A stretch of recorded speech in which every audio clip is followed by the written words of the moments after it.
वज़ीर आला पंजाब मरियम नवाज शरीफ ने कहा है कि सूबे की अवाम की जान और माल की हिफाजत रियासत की जिम्मेदारी है।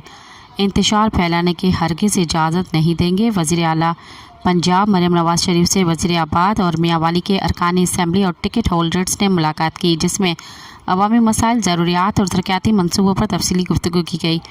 दौरान मुलाकात वज़ीर आला मरियम नवाज शरीफ के खुसूसी प्रोजेक्ट्स को सराहा गया। पार्लियामेंटेरियंस ने वज़ीराबाद और मियांवाली में ग्रीन बस प्रोजेक्ट के आगाज़ पर खुसूसी तौर पर शुक्रिया अदा किया और सुथरा पंजाब प्रोजेक्ट को सराहा। पार्लियामेंटेरियंस ने सूबे भर में अमन अमान की सूरत-हाल पर वज़ीर आला मरियम नवाज के साथ हम कदम चलने का अहद किया। उन्होंने सूबे में कारोबारी सरगर्मियाँ बढ़ाने के लिए ई-बुज़ पोर्टल लॉन्च करने पर वज़ीर आला मरियम नवाज शरीफ को खराज तहसीन भी पेश किया। सब्सक्राइब कयो अवामी न्यूज़ HD खे ऐं ताज़ा तरीन ख़बरुनि लाइ ॾिसंदा रहो अवामी न्यूज़ HD।